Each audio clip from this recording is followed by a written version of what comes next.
Bien, yo quiero aportar mi punto de vista sobre una frase muy problemática de María Zambrano en el 86, que en Occidente ya no había crisis, que había orfandad. Entonces quiero profundizar un poco en el camino filosófico que siguió María Zambrano para llegar a la conclusión, ya a finales de los años 80, que ese camino no había tenido recorrido en el pensamiento occidental. Ella empezó su trabajo filosófico cuando ya estaba establecida la crisis de Occidente. Está el libro de Oscar Spengler del 22, La decadencia de Occidente, y estableció, ya fijó el término de crisis. María Zambrano analiza inicialmente de la mano de Ortega en qué consistía esa crisis, achacándola de alguna manera a la consolidación exclusiva del positivismo una vez superado el idealismo. Entonces, ella quería abrir un nuevo camino que había encontrado en el seno de la razón vital orteguiana. La filosofía, por fin, iba a tener en cuenta la vida del hombre concreto, ¿sí? No abstracciones, ni hechos, ni materia, la vida misma. La vida era el descubrimiento de la filosofía. Ese fue el camino que no se recorrió, porque ahí se había abierto el camino de la antropología filosófica, con representantes como Cassirer, Scheler. Se había abierto el camino de múltiples vitalismos, Kierkegaard, Nietzsche, posteriormente Heidegger, Dilthey, etc. Y ese fue el camino que no se recorrió posteriormente.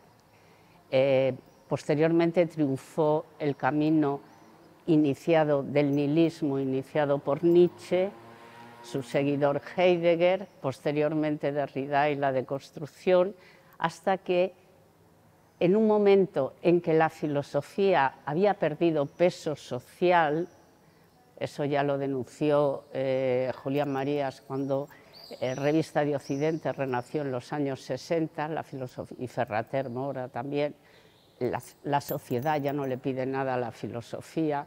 Entonces, sin embargo, la corriente antihumanista e irracionalista del posmodernismo se instauró en las universidades americanas, luego en las europeas, y lo políticamente correcto se instauró en la sociedad como la forma de instalarse en el mundo. Ese fue el recorrido del pensamiento occidental que María Zambrano define como que oscuros dioses han ocupado todo el panorama. Creemos en cosas que no tienen consistencia. Hemos dejado ya de buscar la profundidad de la vida, la realidad de la vida, para atarnos a ideologías muy cortas, que ella lo entiende que son dioses sustitutorios de la esperanza humana, porque la esperanza nunca se pierde. Entonces, cuando la esperanza fundamental se destruye, la esperanza se disemina en pequeñitas esperanzas con objetivos muy cortos, y teniendo en cuenta la evolución del pensamiento occidental, siempre con el enfrentamiento. Siempre algo vale en el momento que se enfrenta a otra cosa. Y ese ha sido el camino triunfante que María Zambrano define como orfandad. Ese pensamiento ha triunfado, se ha introducido incluso en las constituciones, en la política. Ha tenido también mucha influencia el que la política haya encontrado una cantera ahí para el mantenimiento en el poder y para los populismos, ¿no? Ahí hay una cantera muy importante.